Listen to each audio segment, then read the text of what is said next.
ನಮಸ್ಕಾರ. MES professor MPL Shastri centre for Vedic studies ನಮ್ಮ ಈ ಸಂಸ್ಥೆಯ ವತಿಯಿಂದ ನಾವು ಹಸ್ತಪ್ರತಿಗಳ ಕ್ಯಾಟ್ಲಾಗನ್ನು ಮಾಡೋಕ್ಕೆ ಹೊರಟಿದ್ದೇವೆ.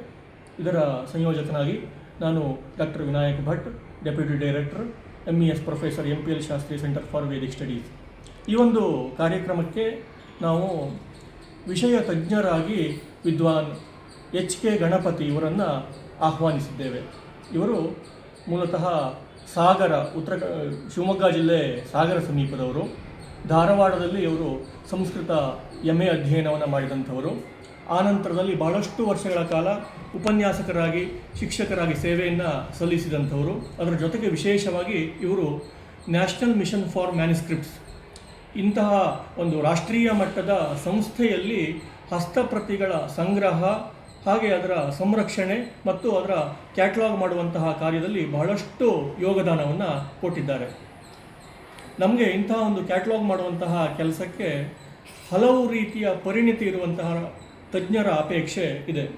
ಯಾಕೆಂದರೆ ಇಲ್ಲಿ ಗ್ರಂಥಲಿಪಿ, ತಿಗಳಾರಿ ಲಿಪಿ ಹಾಗೂ ಇನ್ನೂ ಕೆಲವು ನಂದಿನಾಗರಿ, ಹೀಗೆ ಹಲವು ರೀತಿಯ ಲಿಪಿಗಳ ಗ್ರಂಥಗಳು ಇಲ್ಲಿದ್ದಾವೆ. ಇದಕ್ಕೆ ಲಿಪಿಯ ತಜ್ಞತೆ ಕೂಡ ಅವಶ್ಯಕತೆ ಇದೆ. ಹಾಗೆ ಶಾಸ್ತ್ರದ ಒಂದು ಒಳ ಹರಿವನ್ನು ಗಮನಿಸಿಕೊಳ್ಳುವಂಥ ಅವಶ್ಯಕತೆ ಕೂಡ ಇದೆ. ಹಾಗೆ ಈ ಕ್ಯಾಟ್ಲಾಗನ್ನು ಮಾಡುವಂಥ ಅನುಭವಿಗಳ ಅವಶ್ಯಕತೆ ಕೂಡ ಇದೆ. ಹಾಗಾಗಿ ನಮ್ಮ MES ಸಂಸ್ಥೆಯ ಎಲ್ಲ ಉಪನ್ಯಾಸಕರು ಶ್ರೀಯುತ ಗಣಪತಿಯವರ ಮಾರ್ಗದರ್ಶನದೊಂದಿಗೆ ನಮ್ಮಲ್ಲಿರುವಂಥ ಒಂದು 200ಕ್ಕೂ ಹೆಚ್ಚು ಹಸ್ತಪ್ರತಿಗಳ ಒಂದು ಕ್ಯಾಟ್ಲಾಗನ್ನು ಮಾಡೋಕ್ಕೆ ಹೊರಟಿದ್ದೇವೆ. ಯಾಕೆಂದರೆ ಯಾವುದೇ ಒಂದು ಗ್ರಂಥಾಲಯ ಇದ್ದರೆ ಒಂದು ಗ್ರಂಥಗಳ ಸೂಚಿ ಇರಬೇಕು. ಹಾಗೆಯೇ ಹಸ್ತಪ್ರತಿಗಳ ಸಂಗ್ರಹ ಇದೆ ಅಂದರೆ ಅದಕ್ಕೊಂದು ಕ್ಯಾಟ್ಲಾಗ್ ಇದ್ದಾಗ ಮಾತ್ರ ಅದಕ್ಕೊಂದು ಪ್ರಾಮುಖ್ಯತೆ ಬರುತ್ತೆ. ಇಲ್ಲಾಂದರೆ ಅದು ಅನಾಮಧೇಯವಾಗಿ ಆ ಗ್ರಂಥಗಳು ಉಳ್ಕೊಂಡು ಬಿಡ್ತವೆ. ಯಾವುದೇ ಒಬ್ಬ ಸಂಶೋಧಕನಿಗೆ ಮೊದಲು ನೋಡುವಂತಹದ್ದು ಹಸ್ತಪ್ರತಿಗಳ ವಿಚಾರದಲ್ಲಿ ಕ್ಯಾಟ್ಲಾಗನ್ನು. ಇದು ಯಾವ ಗ್ರಂಥ, ಇದು ಯಾರ ಕರ್ತರು, ಇದು ಪಬ್ಲಿಷ್ ಆಗಿದೆಯೋ ಅಥವಾ ಇಲ್ವೋ, ಈ ರೀತಿಯಾಗಿ ಹುಡುಕೊಂಡು ಬರುವಂತಹ ಸಂಶೋಧಕರು ಎಷ್ಟೋ ಇದ್ದಾರೆ. ಅಂಥವರಿಗೆ ಅನುಕೂಲ ಆಗಬೇಕು ಅನ್ನುವಂಥದ್ದು ನಮ್ಮ ಆಶಯ. ಆ ನಿಟ್ಟಿನಲ್ಲಿ ನಾವು ಶ್ರೀಯುತ HK ಗಣಪತಿಯವರನ್ನು ಈ ಒಂದು ಕ್ಯಾಟ್ಲಾಗಿಂಗ್ ಕಾರ್ಯಕ್ಕೆ ನಾವು ಹೃತ್ಪೂರ್ವಕವಾಗಿ ನಮ್ಮ ಸಂಸ್ಥೆಯ ಪರವಾಗಿ ಸ್ವಾಗತವನ್ನು ಬಯಸ್ತಾ ಇದ್ದೇವೆ. ನಮಸ್ಕಾರ ಸರ್, ತಮಗೆ ಸ್ವಾಗತ. ಈ ನಿಮ್ಮ ಒಂದು ಅನುಭವದಲ್ಲಿ ಈ ಒಂದು ಕ್ಯಾಟ್ಲಾಗಿಂಗ್ ಕಾರ್ಯದ ಪ್ರಾಮುಖ್ಯತೆ ಏನು, ಹಾಗೆ ಅದನ್ನ ಮಾಡುವಾಗ ಬರುವಂಥ ಅಡೆತಡೆಗಳು ಅಥವಾ ತೊಂದರೆಗಳು ಮತ್ತು ಅದರಲ್ಲಿರುವಂಥ ಚಾಲೆಂಜಸ್ ಏನು? ನಮಸ್ಕಾರ. ಹಸ್ತಪ್ರತಿಗಳು ಇದ್ದಿದ್ದೇ ಮನೆಗಳಲ್ಲಿ. ಪ್ರಪ್ರಥಮವಾಗಿ ಆ ಜನಗಳು ನಮಗೆ ತೋರಿಸುವಂಥದ್ದೇ ಒಂದು ಚಾಲೆಂಜ್. ಎರಡನೇದಾಗಿ ಅದು ತುಂಬ ಬೇಕಾಬಿಟ್ಟಿಯಾಗಿರುವಂತಹದ್ದು. ಕೆಲವ್ರ ಮನೆಯಲ್ಲಿ ಚೀಲಕ್ಕೆ ತುಂಬಿಟ್ಟಿದ್ದಾರೆ, ನಮ್ಮಲ್ಲಿ ದರ್ಗು ತುಂಬೋದು ಅಂತ ಹೇಳ್ತೇವೆ, ಆ ರೀತಿಯಾಗಿ ತುಂಬಿಟ್ಟಿದ್ದಿದೆ. ನಾವು ಅದನ್ನು ತಂದ್ಕೊಂಡು ಅದನ್ನು ಸರಿ ಮಾಡ್ಕೊಂಡು ಮಾಡುವಂಥದ್ದು ಎರಡನೇದು. ಮೂರನೇದಾಗಿ ಆ ಗ್ರಂಥಗಳು ಯಾವ ಮಟ್ಟದಲ್ಲಿದೆ ಅಂತ. ಕೆಲವರು ಇಲ್ಲೇ ಕೂತ್ಕೊಂಡು ಮಾಡಿ ಹೇಳ್ತಾರೆ, ಅಲ್ಲಿ ಬೆಳಕಿಲ್ಲ, ಏನೂ ಇಲ್ಲ. ಆ ಸಮಯದಲ್ಲೂ ಕೂಡ ನಮಗೆ ಈ ಕ್ಯಾಟಲಿಂಗ್ ಮಾಡುವಂಥದ್ದು ದೊಡ್ಡ ಸಮಸ್ಯೆ ಆಗಿದ್ದು ಉಂಟು. ಇನ್ನು ಕೆಲವರು ಮನೆಗೆ ಕೊಡೋದಿಲ್ಲ, ನಮ್ಮಲ್ಲಿಗೆ ಬಂದು ಮಾಡಿ ಅಂತ ಹೇಳ್ತಾರೆ. ಆವಾಗ ನಮಗೆ ಸಂಚಾರದ ಸಮಯ ಹೀಗಾಗಿದ್ದು ಉಂಟು. ಒಟ್ಟಿನಲ್ಲಿ ಈ ಗ್ರಂಥಗಳ ಉಳಿವಿಗೋಸ್ಕರ ಸರ್ಕಾರ ತೆಗೆದುಕೊಂಡಿರುವಂತಹ ಒಂದು ನಿಲುವಿದೆಯಲ್ಲ, ಈಗಂತೂ ಎಲ್ಲವನ್ನು ಘೋಷಣೆ ಮಾಡಿಕೊಳ್ಳೇಬೇಕು. 100 ವರ್ಷ ಯಾವ ವಸ್ತುವಿಗೆ ಕಳೆದಿದೆ ಆ ವಸ್ತುವನ್ನು ಘೋಷಣೆ ಮಾಡಿಕೊಳ್ಬೇಕು. ಜ್ಞಾನ ಭಾರತ ಮಿಷನ್ ಅಡಿಯಲ್ಲಿ ಇದು ತುಂಬ ಮಾಡ್ಕೊಳ್ಬೇಕಾಗತ್ತೆ. ಒಳ್ಳೆ ರೀತಿಯಲ್ಲಿ ಆಗ್ತಾ ಇದೆ. ಹೌದು, ಆಗ್ತಾ ಇದೆ. ಈಗ ಬಹಳಷ್ಟು ಗ್ರಂಥಗಳು ನಮಗೆ ಒಬ್ಬೊಬ್ಬರ ಮನೆಯಲ್ಲಿ ಸಾಮಾನ್ಯ 100 ಗ್ರಂಥಗಳು ಸಿಕ್ಕಿದ್ದಿದೆ. ಕೆಲವ್ರ ಮನೆಯಲ್ಲಿ ಸಿಗುವಂಥದ್ದು ಪೂರ್ಣ ನಂದಿನಾಗರಿ. ನಮ್ಮಲ್ಲಿ ಒಂದು ಮಡ್ಸೂರು ಅಂತ ಒಂದು ಊರು, ಒಬ್ಬರು ಯಜ್ಞದೀಕ್ಷಿತರ ಮನೆಯಲ್ಲಿದ್ದಿದ್ದು ಅಷ್ಟು ನಂದಿನಾಗರಿ ಗ್ರಂಥಗಳೇ. ಬಹುಶಃ 90ಕ್ಕೂ ಹೆಚ್ಚು ಭಾಗ ನಮ್ಮ ಭಾಗದಲ್ಲಿ ತಿಗಳಾರಿ ಲಿಪಿ, ಮಲೆನಾಡು ಭಾಗದಲ್ಲೇ ಹಾಗೆ ಅಂತ ಒಂದು ಲಿಪಿ ಸಿಗೋದಿಲ್ಲ. ಒಂದು ಲಿಪಿ ಅಂತಂದರೆ ಮಿಶ್ರ ಲಿಪಿಯಾಗಿದ್ದು ಉಂಟು ಅಂತ. ತಿಗಳಾರಿ ಜೊತೆಗೆ ಗ್ರಂಥಲಿಪಿ ಹೊಕ್ಕಿದ್ದಿದೆ, ನಂದಿನಾಗರಿ ಹೊಕ್ಕಿದ್ದಿದೆ. ಆವಾಗ ಎಲ್ಲ ಲಿಪಿಗಳ ಪರಿಚಯ ಇದ್ದರೂ ಮಾತ್ರ ಈ ರೀತಿಯ ಒಂದು ಗ್ರಂಥವನ್ನು ನಾವು ಶೋಧನೆ ಮಾಡಲಿಕ್ಕೆ ಸಾಧ್ಯವಾಗತ್ತೆ. ಮತ್ತು ಇದು ಮಾಡಬೇಕಾದ್ರೆ ಎಷ್ಟು ಲಿಪಿ ತಜ್ಞರಾಗಿದ್ದರೂ ಕೂಡ ಒಂದು ಗ್ರಂಥ ಒಬ್ಬನ ಕೈ ಬರಹ ಅದು. ಈ ಗ್ರಂಥ ಇದು ಒಬ್ಬರ ಕೈ ಬರಹ. ಆಗ ನಾವು ಇವರ ಕೈ ಬರಹದ ಒಂದು ವರ್ಣಮಾಲೆಯನ್ನು ನಾವು ರೆಡಿ ಮಾಡಿಕೊಳ್ಳೇಬೇಕಾಗತ್ತೆ. ಅಷ್ಟು ಗ್ರಂಥ ಲಿಪಿಯಾಗಿದ್ದರೂ ಕೂಡ ಒಂದೊಂದು ಗ್ರಂಥಕ್ಕೂ ಒಂದೊಂದು ವರ್ಣಮಾಲೆಯನ್ನು ನಾವು ರೆಡಿ ಮಾಡ್ಕೊಳ್ಬೇಕಾಗತ್ತೆ. ಒಬ್ಬೊಬ್ಬರು ಒಂದೊಂದು ರೀತಿಯಲ್ಲಿ ಬರವಣಿಗೆ, ಒಂದೇ ಅಕ್ಷರ ಬೇರೆ ಬೇರೆಯವರು ಬೇರೆ ಬೇರೆ ಥರದಲ್ಲಿ ಬರೆಯೋದು ಉಂಟು. ನಿಜ ಸರ್, ಯಾಕಂದರೆ ನಾವು ಈ ನಮ್ಮ ವಿದ್ಯಾರ್ಥಿಗಳನ್ನ ನೋಡುವಾಗ ಅದೇ ಸಂಸ್ಕೃತ ಲಿಪಿ, ಅದೇ ದೇವನಾಗರಿ ಲಿಪಿ, ಒಬ್ಬೊಬ್ಬರು ಇಡೀ ತರಗತಿಯವರು ಬರೆದಾಗ ಒಬ್ಬೊಬ್ಬರ ಅಕ್ಷರ ಒಂದೊಂದು ರೀತಿಯಾಗಿರುತ್ತೆ. ಆ ರೀತಿಯಾಗಿ ಇದು ಆದರೂ ಕೂಡ ನೋಡಿ ಎಷ್ಟು ಈ ಗ್ರಂಥಗಳನ್ನು ಬರಿಬೇಕಾದ್ರೆ ಒಂದು ಶಿಸ್ತಿತ್ತು. ಎರಡು ರೀತಿಯ ಲಿಪಿಕಾರರು ಬರ್ತಾರೆ. ಒಂದು ಕಾಯಸ್ಥರಲ್ಲೂ ಕೂಡ ಕಾಯಸ್ಥರು ಅಂತ ಕರೀತಿದ್ರು. ವೃತ್ತಿ ಲಿಪಿಕಾರರಲ್ಲಾದರೆ ಪ್ರಾರಂಭ ಅಂತ್ಯದಲ್ಲಿ ಅವರ ಹೆಸರು ಬರುತ್ತೆ, ಕಾಲ ನಮೂದನೆಯಾಗಿರುತ್ತೆ. ಈ ನಮಗೆ ಬೇಕಾಗಿದೆ ನಾವು ಬರ್ಕೊಳ್ತಿದ್ದೇವೆ ಅಂತಂದಾಗ ಅವರಲ್ಲಿ ಅದು ಕಂಡು ಬರೋದಿಲ್ಲ. ಅಂದರೆ ಪ್ರೊಫೆಷನಲ್ ಆಗಿ ಇರುವಂತಹ ಲಿಪಿಕಾರರ ಬೇರೆ, ಹವ್ಯಾಸಕ್ಕೋಸ್ಕರ ತಮಗಾಗಿ ಬರ್ಕೊಂಡಂಥವ್ರು ಬೇರೆ. ಎರಡು ರೀತಿಯಲ್ಲೂ ಕಾಣುತ್ತೆ. ಒಂದು ಓಲೆಯಲ್ಲಿ ಒಂದು ಅಕ್ಷರ ತಪ್ಪಿದೆ, ತಿದ್ದಲಿಕ್ಕೆ ಅವಕಾಶ ಉಂಟು. ಎರಡು ಅಕ್ಷರ ತಪ್ಪಾಗಿದೆ ಅಂತಂದರೆ ಮತ್ತೆ ಹೊಸದಾಗ ಪ್ರತಿಯನ್ನೇ ಬರೆದು ಸೇರಿಸಬೇಕಾಗಿತ್ತು. ಆ ರೀತಿಯಾಗಿರುವಂಥದ್ದನ್ನು ನೋಡ್ತೇವೆ. ಈಗ ಇದು ಕಪ್ಪಾಗಿ ಕಾಣುತ್ತಲ್ಲ, ಈ ಕಪ್ಪಾಗಿ ಕಾಣೋದು ಇದು ಮಸಿ ಹಚ್ಚಿದ ಮೇಲೆ ಬರಿಬೇಕಾದ ಯಾವ ರೀತಿಯಲ್ಲೂ ಕಾಣೋದಿಲ್ಲ. ಕೊರಿತಾ ಇದ್ರು. ಅದಕ್ಕೆ ಕಂಠ ಅಂತ. ಆ ಕಂಠ ನನಗೆ ಸಿಕ್ಕ ಕಂಠ ಕಬ್ಬಿಣದ್ದು ಕೆಲವು ಸಿಕ್ಕಿದೆ, ಕೆಲವು ನಾವು ಬೈನೆ ಇದೆಯಲ್ಲ, ಬೈನೆ ಮರದಿಂದ ಮಾಡಿದಂತಹ ಕಂಠ ಸಿಕ್ಕಿದೆ, ಇನ್ನು ಬೆಳ್ಳಿಯ ಕಂಠ ಸಿಕ್ಕಿದೆ, ಇನ್ನು ಕಂಚಿನ ಕಂಠ ಸಿಕ್ಕಿದೆ.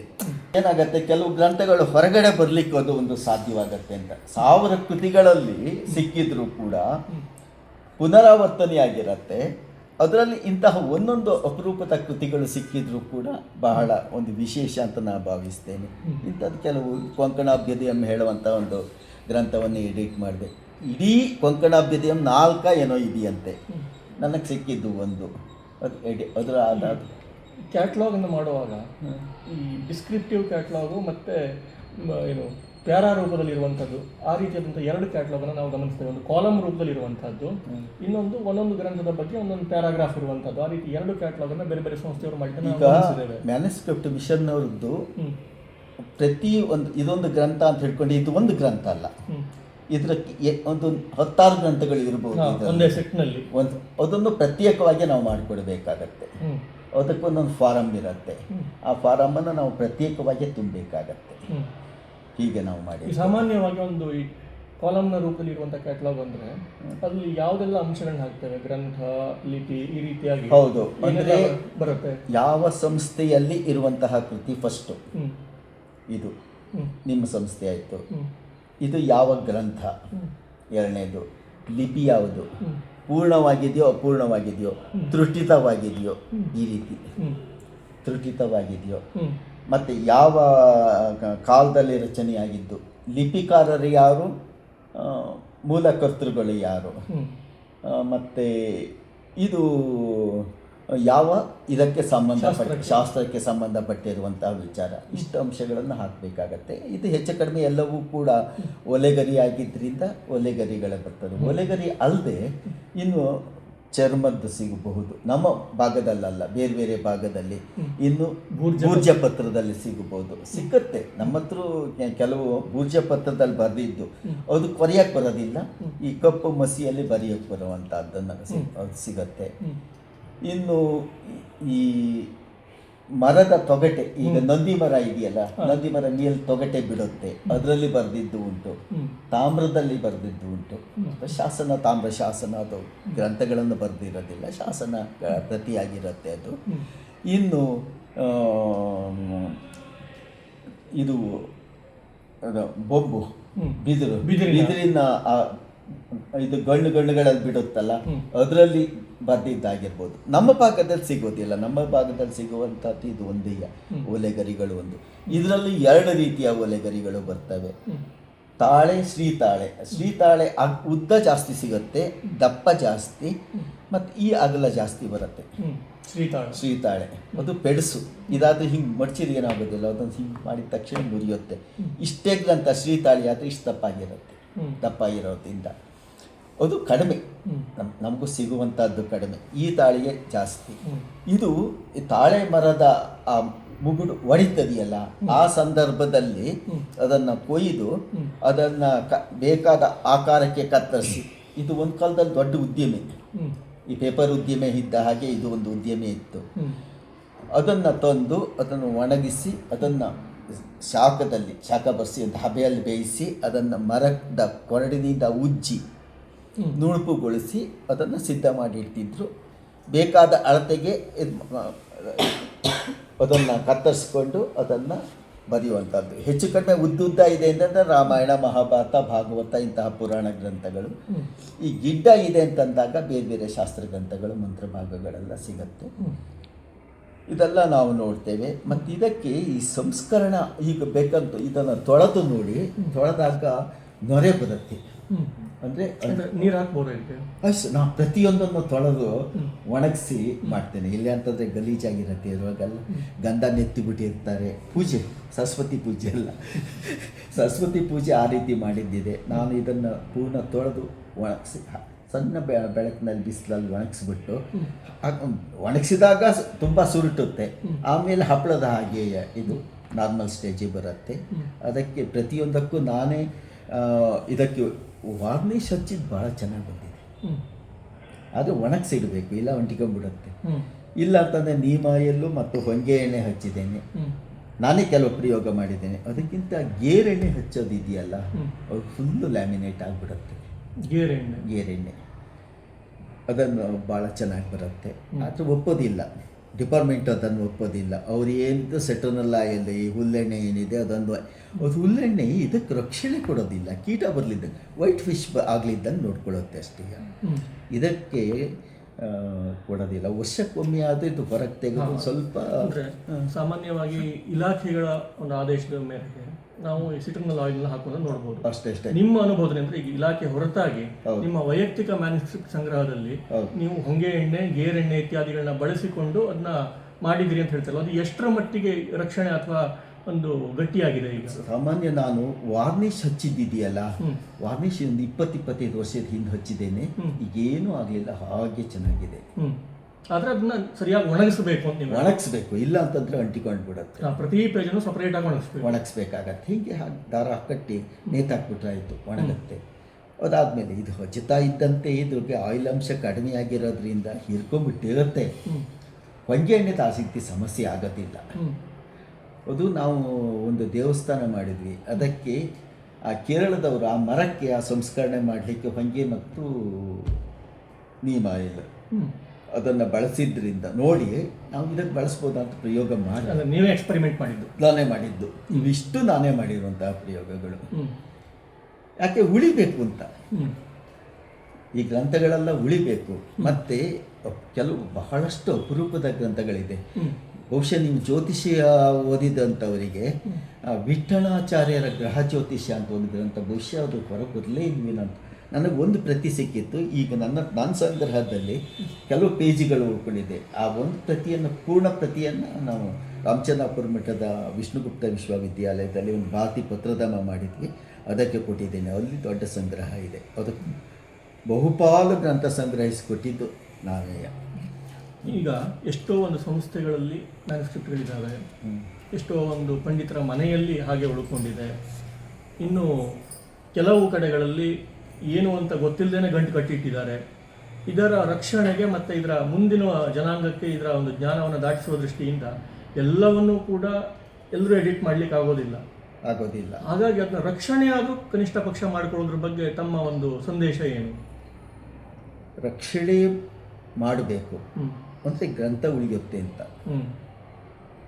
ಅದಕ್ಕೆ ಕ್ರಮಬದ್ಧವಾದ ರಕ್ಷಣೆ ಬೇಕಾಗತ್ತೆ. ನಮ್ಮಲ್ಲಿ ಕೆಳದಿ ಒಳಗೊಬ್ಬರು ಕೃಷ್ಣಮೂರ್ತಿಗಳು ಅಂತ, ಅವರು ಒಂದಿಷ್ಟು ಅವರಿಗೆ ಈ ಹವ್ಯಾಸ ಇತ್ತು. ಸಂಗ್ರಹ ಮಾಡಿ ಇದಕ್ಕೆ ಬರುವಂಥದ್ದು ಫಂಗಸ್ ಬರುತ್ತೆ. ಫಂಗಸ್ಸಿಗೆ ನಾವು ಅಡಿಕೆಗೆಲ್ಲ ಏನು ಮಾಡ್ತೇವೆ ಅಂತಂದರೆ ಬೋರ್ಡೋ ಮಿಕ್ಸ್ಚರ್ ಹೊಡಿತೇವೆ. ಇದಕ್ಕೆ ಬೋರ್ಡೋ ಹೊಡೆದ್ರು. 1% ಬರೆದಿಟ್ಟಿದ್ದಾರೆ ಅಂತ, 1% ಬೋರ್ಡೋ ಹಚ್ಚಿದ್ದೇನೆ ಅಂತ. ನಾನು ಓಪನ್ ನೋಡಿದಾಗ ಮೇಲಿನ ಕಟ್ಟು ಕೆಳಗಿನ ಕಟ್ಟು ಉಳ್ಕೊಂಡಿದೆ, ಇವಿಷ್ಟು ಪುಡಿಯಾಗಿ ಹೋಗಿದೆ. ಅಂದ್ರೆ ಅದರ ಬಗ್ಗೆ ಸಂಪೂರ್ಣ ಅಂದ್ರೆ ಜ್ಞಾನ ಸಂಪೂರ್ಣ ಇಲ್ಲದೆ- ಜ್ಞಾನ ಇಲ್ಲದೆ ಪ್ರಯೋಗ ಮಾಡಕ್ ಹೋದ್ರೆ ಹೀಗೆ ಆಗತ್ತೆ ಅಂತ. ಹಾ. ಆದ್ರೆ ಪುಣ್ಯ ಮತ್ತು ಭಾಗವತ ಇತ್ಯಾದಿಗಳು ಎಲ್ಲ ಕಡೆ ಸಿಗುವ ಗ್ರಂಥಗಳಾಗಿದ್ದಕ್ಕೆ ಬಚಾವು. ಅವ್ರ ಮನೇಲಿ ಒಂದು ಗ್ರಂಥಗಳಿದೆ, ಅದಕ್ಕೆ ನಾನು 20ನೇ ನಂಬರ್ ಕೊಟ್ಟು ಬಂದಿದ್ದೇನೆ. ಅದು ನಮ್ಮ ಹಳ್ಳಿಯ ಹಾಡುಗಳ ಸಂಗ್ರಹ. ಅದಕ್ಕೆ ಹಚ್ಚಿಲ್ಲ, ಹೋಗಿ ಅದನ್ನು ಹೇಳಿಟ್ಟಿದ್ದೇನೆ, ತೆಗೆದಿಡಿ ನಾನು ಎಡಿಟ್ ಮಾಡಿಕೊಡ್ತೇನೆ ಅಂತ, ಹೊರಗೆ ಬರಲಿ ಅಂತ. ಒಂದು ಒಳ್ಳೆ ಹಾಡಿನ ಸಂಗ್ರಹ ಹೊರಗೆ ಬರಲಿ ಅಂತ. ಒಂದು ಈ ರೀತಿ ಆಗಬೇಕು. ಇಲ್ಲಿ ಸಂಸ್ಕೃತ ಜ್ಞಾನ ಇಲ್ಲದೆ ಇದ್ದರೆ ಓಲೆಗರಿ ಕ್ಷೇತ್ರಕ್ಕೆ ಯಾರಿಗೂ ಪ್ರವೇಶ ಮಾಡಲಿಕ್ಕೆ ಆಗೋದಿಲ್ಲ. ಯಾಕೆ ಅಂತಂದರೆ ಭಾಷೆಯ ಸಂಸ್ಕೃತ, ಇಲ್ಲಿ ಪದಚ್ಛೇದ ಇರೋದಿಲ್ಲ, ಬರವಣಿಗೆಯಲ್ಲಿ ಪದಚ್ಛೇದ ಇರೋದಿಲ್ಲ, ಪೂರ್ಣ ವಿರಾಮ ಇರೋದಿಲ್ಲ, ಪೂರ್ಣ ವಿರಾಮ ಚಿಹ್ನೆಗಳು ಇರೋದಿಲ್ಲ, ಯಾವುದೂ ಇರೋದಿಲ್ಲ. ಹಾಗಾಗಿ ಸಂಸ್ಕೃತ ಜ್ಞಾನ ಇದ್ದವರಿಗೆ ಮಾತ್ರ ಈ ಕ್ಷೇತ್ರ ದಕ್ಕತಿಯೇ ಹೊತ್ತು ಎಲ್ಲರಿಗೂ ದಕ್ಕೋದಿಲ್ಲ. ನಾನು ಸಾಮಾನ್ಯ ಒಂದು ಸಾವಿರಾರು ವಿದ್ಯಾರ್ಥಿಗಳಿಗೆ ಕಲಿಸಿದೆ, ಒಬ್ಬರು ಫೀಲ್ಡಿಗೆ ಬರಲಿಲ್ಲ. ಯಾಕೆ ಬರಲಿಲ್ಲ ಅಂತಂದರೆ ಇದೇ ಒಂದು ಸಮಸ್ಯೆ, ಅವರಿಗೆ ಭಾಷಾ ಜ್ಞಾನ ಇಲ್ಲ.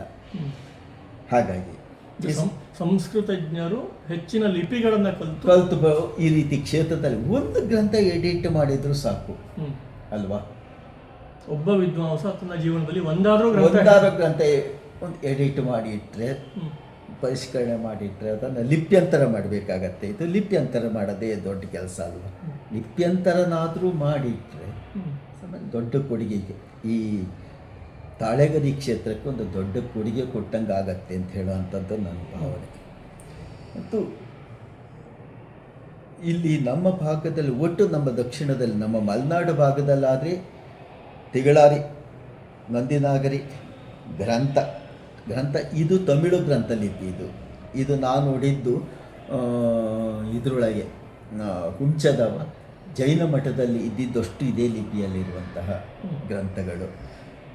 ಮತ್ತು ಕನ್ನಡ ಲಿಪಿ ಮೋಡಿ ಲಿಪಿ ಕಾಗದದಲ್ಲಿ ಬರೆದಿರುವಂಥದ್ದು, ಬರವಣಿಗೆಲಾಗಿರುವಂತಹದ್ದು ಅಷ್ಟೇ. ಇಂಕು ಪೆನ್ ಎತ್ತಿದ ತಕ್ಷಣ ಇಂಕು ಅವಾಗಿನ ಮಸಿ ಕೆಳಗೆ ಸೋರ್ತಿತ್ತಲ್ಲ, ಹಾಗಾಗಿ ಎಳೆದು ಬರೆಯುವ ಅಭ್ಯಾಸವನ್ನು ಮಾಡಿದ್ದು ಅಷ್ಟೇ ಹೊರತು ಅದೇನು ಸಪ್ರೇಟ್ ಲಿಪಿ ಅಂತಲ್ಲ. ಅಕ್ಷರಕ್ಕಿಂತ ಗೆರೆಯೇ ಜಾಸ್ತಿ ಇರುತ್ತೆ ಇಲ್ಲಿ. ಅಂದರೆ ಈಗ ನಮ್ಮ ಒಂದು ಸಂಸ್ಥೆಯಲ್ಲಿ 200ಕ್ಕೂ ಹೆಚ್ಚು ಇಂತಹ ಒಂದು ಗ್ರಂಥಗಳ ಒಂದು ಕಟ್ಟಿದೆ. 200ಕ್ಕೂ ಹೆಚ್ಚು ಕಟ್ಟುಗಳಲ್ಲಿ ಎಷ್ಟು ಗ್ರಂಥಗಳು ಅಡಗಿವೆ ನಮಗೆ ಗೊತ್ತಿಲ್ಲ. ಸಾಮಾನ್ಯವಾಗಿ ನಾವು ಒಂದು ಗಮನಿಸಿರೋ ಪ್ರಕಾರ ಒಂದು ಗ್ರಂಥಲಿಪಿ, ಸಿಗಳಾರಿ ಲಿಪಿ, ನಂದಿನಾಗರಿ ಇವು ಹೆಚ್ಚಿನ ಪ್ರಮಾಣದಲ್ಲಿ ಇದ್ದಾವೆ. ಸೂಕ್ಷ್ಮವಾಗಿ ಎಲ್ಲವನ್ನು ಒಳ ತೆಗೆದು ಎಲ್ಲ ಒಂದು ಫೋಲಿಯೋಗಳನ್ನು ನಾವು ನೋಡಿಲ್ಲ. ಇಲ್ಲಿ ಕೆಲವು ನಾವಿಲ್ಲಿ ಇಟ್ಟಿದ್ದೇವೆ, ಮತ್ತೆ ಬೇರೆ ಎಲ್ಲ ರಕ್ಷಣೆಯಲ್ಲಿದೆ. ಹಾಗಾಗಿ ನಿಮ್ಮ ಒಂದು ಮಾರ್ಗದರ್ಶನದಲ್ಲಿ ಒಂದು ಸಂಪೂರ್ಣ ಎಲ್ಲ ಗ್ರಂಥಗಳ ಕ್ಯಾಟ್ಲಾಗಿಂಗ್ ಅನ್ನು ಮಾಡಿದಾಗ ಇದು ಮುಂದಿನ ಒಂದು ಪರಂಪರೆಗೆ, ಸಂಶೋಧಕರಿಗೆ, ಮ್ಯಾನ್ಸ್ಕ್ರಿಪ್ಟನ್ನು ಒಳ ಅರಿವನ್ನು ಬಯಸುವಂತಹ ಇವರಿಗೆ ಒಂದು ಮಾರ್ಗದರ್ಶನ ಆಗಲಿ ಅಂತ ನಾವು ಆಶಿಸ್ತೇವೆ. ನಿಮ್ಮ ಒಂದು ಮಾರ್ಗದರ್ಶನದಲ್ಲಿ ಒಂದು ಕ್ಯಾಟ್ಲಾಗಿಂಗ್ ಕಾರ್ಯವನ್ನು ನಾವು ಪೂರ್ಣಗೊಳಿಸೋಣ. ಆಯಿತು, ನಮಸ್ಕಾರ.